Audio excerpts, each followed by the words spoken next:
क्या योगी आदित्यनाथ जो मुख्यमंत्री उत्तर प्रदेश हैं, इस चुनाव के बाद से उनके भीतर कोई बदलाव है?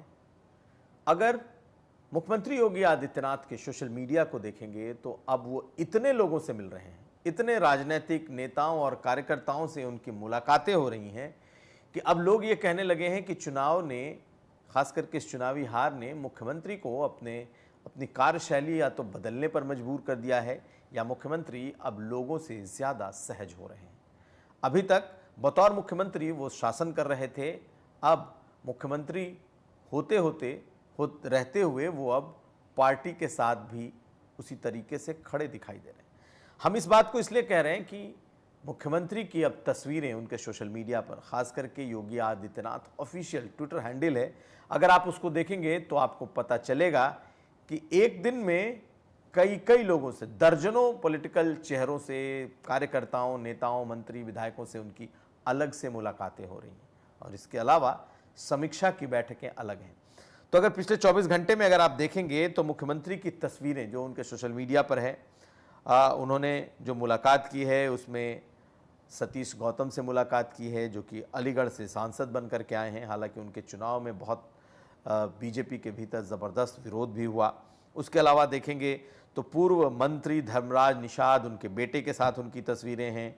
उसके अलावा अगर आप देखेंगे तो पूर्व प्रदेश अध्यक्ष जो बीजेपी के पुराने चेहरे माने गए और इस वक्त वो झारखंड के प्रभारी हैं, लक्ष्मीकांत वाजपेयी के साथ उनकी मुलाकात की तस्वीरें आई हैं।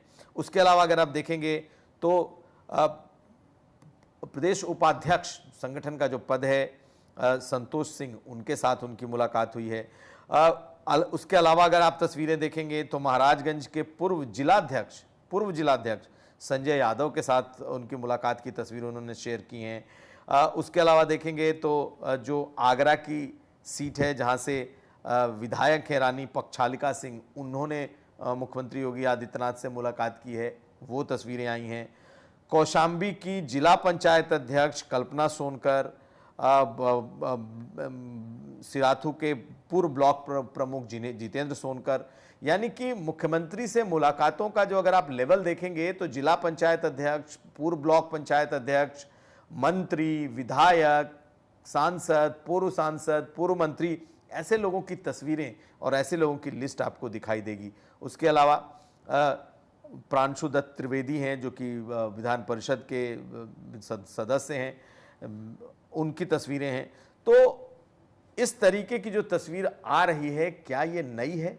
क्या इस तरीके से मुख्यमंत्री योगी आदित्यनाथ नए तरीके से लोगों से मिल रहे हैं? दरअसल मुलाकात तो पहले भी होती थी, लेकिन वो इतनी तस्वीरें नहीं शेयर करते थे। एक उनके बारे में माहौल बनने लगा कि भाई मुख्यमंत्री किसी से मिलते नहीं हैं, मुख्यमंत्री किसी का काम नहीं करते, उनसे मिलना बहुत मुश्किल है। लेकिन ये बदलाव दिख रहा है कि अगर वो मिल रहे हैं तो अब ये सार्वजनिक हो रहा है, यानी कि सबके लिए और सबके सामने बाकायदा उसे मुख्यमंत्री अपने ट्विटर हैंडल से उसे शेयर भी कर रहे हैं। तो इस तरह की तस्वीरें आना ये दिखा रहा है कि इस चुनाव ने उन्हें बहुत कुछ बदल दिया है। इसके अलावा जो दूसरी बात हम लोगों ने डिस्कस की कि मुख्यमंत्री योगी आदित्यनाथ अब मंडलवार लगातार समीक्षा कर रहे हैं। तो पहले उन्होंने देवीपाटन मंडल की, अयोध्या मंडल की, मिर्जापुर, आजमगढ़ मंडल की, अब उन्होंने चित्रकूट मंडल की भी की है। तो कुल मिलाकर के मुख्यमंत्री योगी आदित्यनाथ लगातार इस बात को पूछ रहे हैं कि आखिर हारे क्यों, और लोग जो जवाब दे रहे हैं वो ये कि हारने की कई वजह। हालांकि मैंने कल भी बताया था कि मुख्यमंत्री के सामने कोई प्रशासनिक वजह नहीं बता रहा, यानी कि कहीं अफसरशाही को कोई जिम्मेदार नहीं ठहरा रहा उनके सामने, ना ही कोई ये कह रहा है कि थाना से लेकर तहसील और ऊपर तक सुनवाई उनके कार्यकर्ताओं की नहीं हुई।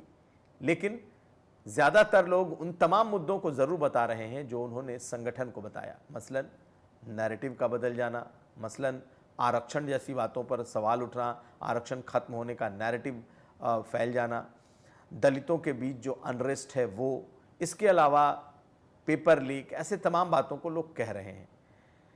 लेकिन अभी भी बहुत सारे ऐसे मुद्दे हैं जो अलग अलग समीक्षाओं में अलग अलग तरीके से आ रहे हैं। बीजेपी के जो संगठन की समीक्षा है उसमें सरकार पर सवाल हो रहे हैं, और जो मुख्यमंत्री योगी आदित्यनाथ जिस बात की समीक्षा कर रहे हैं उसमें संगठन पर सवाल हो रहा है। यानी कि बहुत सारे लोग, विधायक, मंत्री ऐसे हैं जो मुख्यमंत्री को यह भी बता रहे हैं कि कैसे संगठन ने यहाँ काम नहीं किया, कैसे विधायकों ने हराने की कोशिश की, कैसे जिन्हें टिकट मिला वो लोगों से कनेक्ट नहीं हुए, कैसे जिस तरीके से टिकट बांटे गए उससे विधायक, संगठन कोई खुश नहीं था। तो दोनों जो समीक्षाएं हैं वो अलग अलग तरीके की हैं। मुख्यमंत्री का फीडबैक अलग तरीके से आ रहा है जो उन्हें दिया जा रहा है, और संगठन का फीडबैक अलग है जो संगठन की मर्जी से है।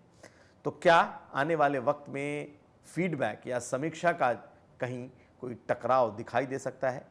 ये हो सकता है, लेकिन कब और कैसे होगा कहना मुश्किल है। 14 जुलाई है, 14 जुलाई को राज्य कार्य समिति की बैठक होने वाली है, और उसमें राष्ट्रीय अध्यक्ष जेपी नड्डा भी होंगे, संगठन के सभी बड़े नेता भी होंगे, और दोनों समीक्षाओं को लेकर के क्या निकलता है इस पर भी चर्चा होगी। तो खैर, देखना है कि आने वाले दिनों में इन समीक्षाओं का हश्र क्या होता है। क्या बीजेपी कोई सबक सीखती है, या फिर अपनी डफली अपना राग वाली बात बीजेपी के भीतर आगे भी चलती है।